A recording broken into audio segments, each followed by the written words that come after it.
Hey friends, welcome back. So I posted a video last week about how I plan as an INFJ to sort of assess whether my planner system matches with some characteristics of my MBTI personality, which is the INFJ. Um, the first two characteristics discussed in part 1 are being organized but at the same time artistic. I presented two contrasting traits because INFJs and most materials that I've read in the internet are walking contradictions. So this would be the part 2, and I would be discussing two contrasting traits or maybe complementing traits again, which are being detail oriented and big picture thinker. But before that, if you want to help my channel because you like my contents, please do click the subscribe button. Going back, how much details are we talking about? So let's see. In my planners for I think the last 3 years, I've been very particular about logging everything in my vertical weekly. So this was my, I think, 2022 planner, weekly planner, and this is my current planner. And this was my 2023. This one is 2022. This one is my 2023 planner. My weekly planner. And these are all my personal planners. So I normally log all the foods that I ate during the day, my plans, my chores, my schedules, and the task for the day. Also in my work planners. This is my current work planner. This is the Muji A6 planner, a horizontal weekly format, and this one also is my work planner, a supplement planner, which is in vertical weekly. And then last year I also used the Muji and Hobonichi planner. So I'm kind of showing you how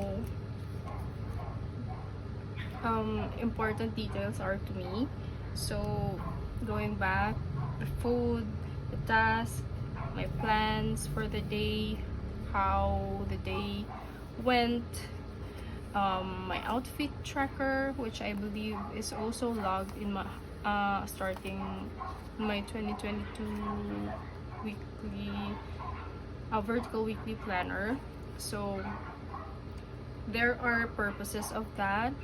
The food tracker or food logs is where I use it as reference for my mental health tracker, which I will be showing you a little later.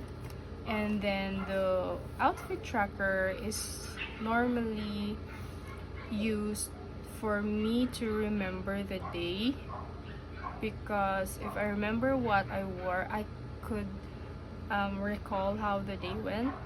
I'm not sure if you also have that kind of way of remembering things. For me, this particular detail is my basis for remembering how the previous day or the previous days of the week happened, as long as I remember what I wore.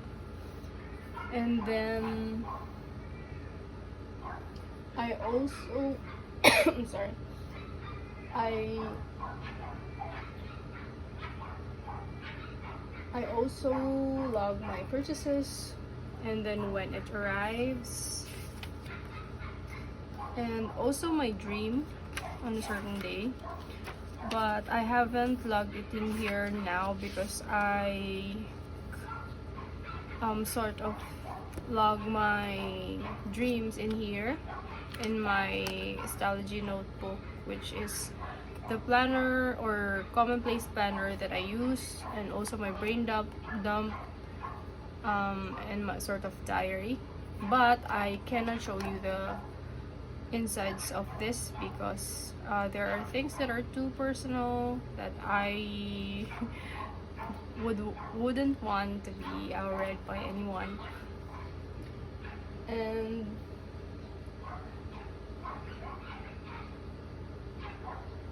I think having those details that help me picture out how the day went, or how I remember it clearly after weeks or months have passed, I think that's where the big picture thinker comes in. Those details sort of help me have a general feel of the day even when I'm looking at it from a far future. And it is complemented by the logs I have in my Stalogy A6 grid, which is my diary, commonplace, brain dump journal.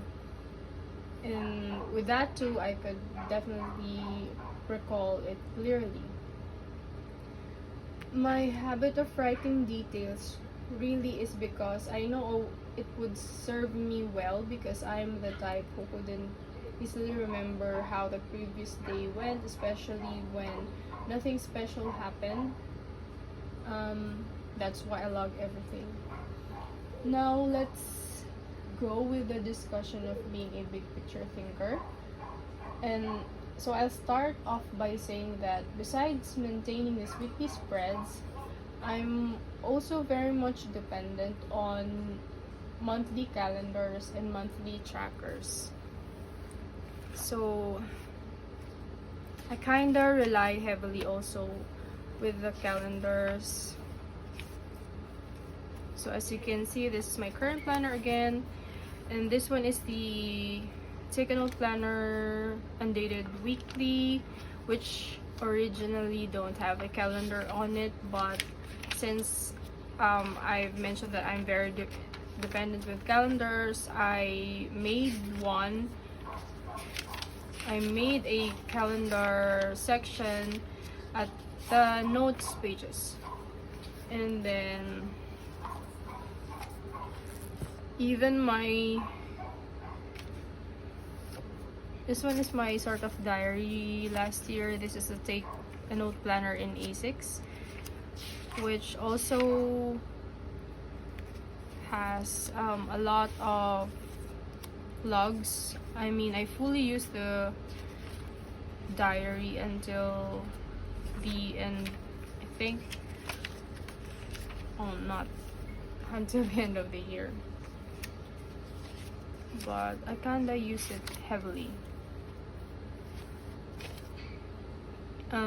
Also in my work planner, that's why I couldn't have just this Hobonichi supplement, because this doesn't have a diary. That's why I always have to have a planner with a calendar, which is this. I'm using for work is the Emoji planner because of the diary.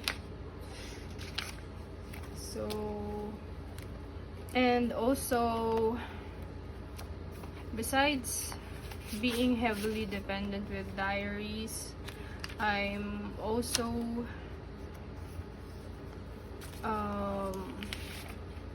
using a mental health tracker. This is March. Yeah, this is March. It's also a monthly tracker. So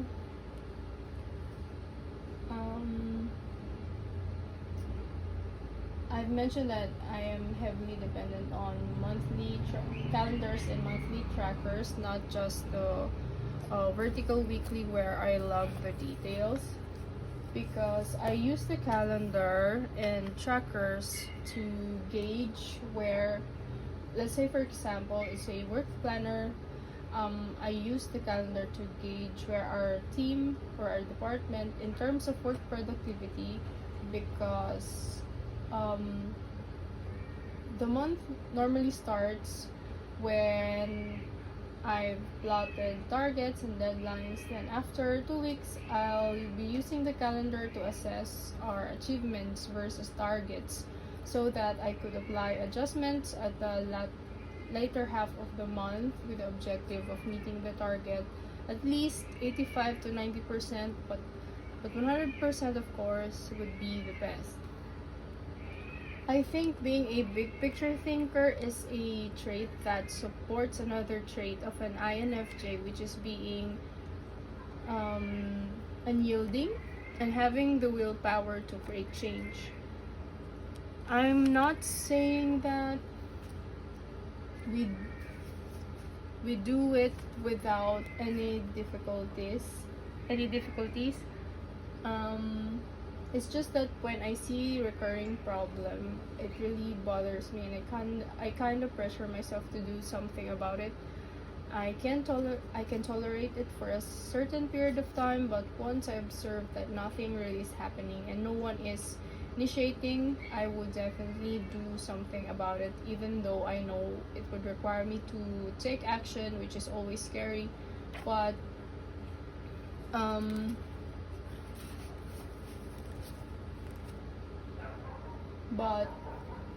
I do it anyway, regardless what the results are. Being mature, or sort of having a lot of years working, I think I focus more on the action that I will be giving, not on the results, because if I focus too much on the results, I might easily get frustrated and unmotivated.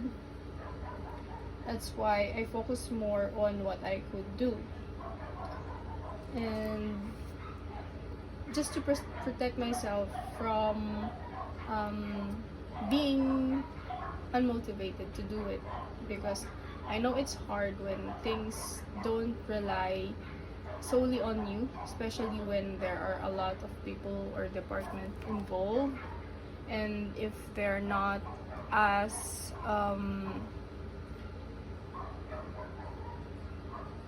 or if they wouldn't deliver their part. So that's why having trackers and goals really helps, because it pushes you to your target. Now that's mostly about work.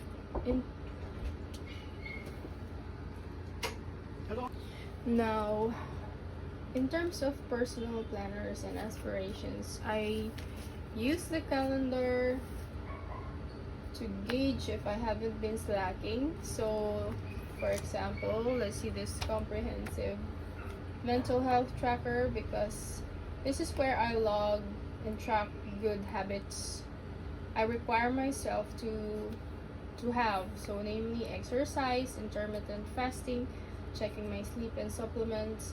I have to track them, because if I slack, I know I'd become lazy and demotivated. But it also doesn't mean that I don't give myself breather. I do, and consider this very important to avoid being burned out. My scheduled slack is during my period days, because it's really hard to give your 100% when you're feeling bad and in pain. So I give myself rest during those days. I also track my YouTube and IG content creation and uploading for consistency, because I do love to share my experiences and system to contribute to the planner and bullet journaling community. In addition to my calendars and trackers, I also use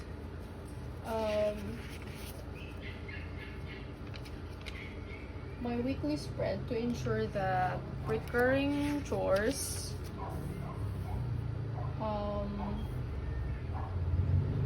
like chores per week, like laundry, cleaning the room, attending to my pets, and also bi-monthly track tasks are done. Having a weekly view, which is sort of also a big picture thinker, gives you a view of the week and assign days where you should be more productive and where your rest day will be, besides the weekends, which in truth, I think I don't really rest during weekends, maybe the Sunday, but my Saturdays is really full of chores. I think the trait of being detail-oriented and a big picture thinker are two complementing traits instead of being contrasting. So if you'd want my advice, it would be a great start to be detail-oriented and log everything first on a daily basis. Then analyze how your month usually looks like, and find out what time you normally have your free time. What do you do? Does it add value to your life? Because once you get a clear picture of your month, assuming that there are no major deviations within the months, then you can strategically make use of this data to plan your next month or weeks or days, especially when you are striving for a goal. I truly believe that written goals have more chances of being executed than those that only remain in your head. So I hope you kind of get what I am trying to communicate in this content of being a detail-oriented and also a big picture thinker, because I think those two combos work really well.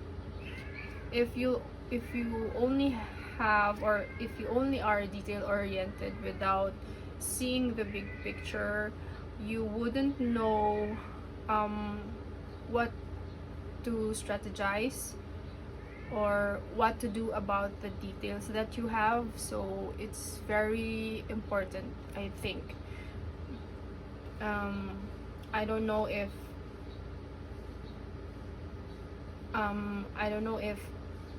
only INFJs have this trait, but if you're different from me, maybe you could get something from this content, or maybe you could comment on how you do things with your planning. Does it involve also strategies on the future month, something like that? Or is it, I think some people also just log things as they are. I think those are the types with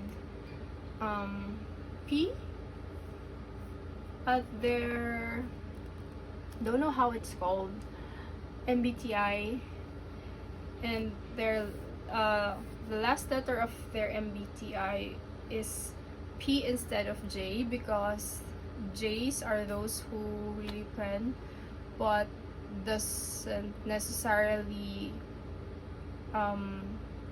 mean that they have planners. I do know people who don't keep a planner but are planners. So I have a workmate who is an ENFJ, and I don't see him having planners, but I ask him if he is a planner, and ask him to give me an example because he is an ENFJ. He told me that during weekends he normally have list of tasks not written in paper but in his mind that he needs to finish, and he doesn't like it when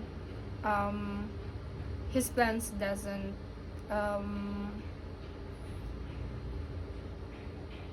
get done. So I think it does vary, but yeah, it depends on you on how you really want your planners would how your planners would kind of give you. So for me, it's both for mental health, for my brain dump to manage my emotions, and also for future planning. Not just planning, but pushing myself to do something about it, sort of that kind. So with this, I'll end my video, and I hope you've enjoyed watching this, because I did love doing this content because I haven't seen anyone doing it yet. Although it was a bit of a challenge conceptualizing a lot of, because it involves a lot of assessment with how I do my systems, and find gems that I could share with you. So I think I'll be doing another video about this, a part 3, and initially I'm thinking how a content about how I manage stress, because INFJs are one of those who get easily stressed. So I think that would be my 3rd video. So yeah, for any questions or comments, please write it in the comment section so that I could respond to you immediately. Thanks for watching again. See you next time.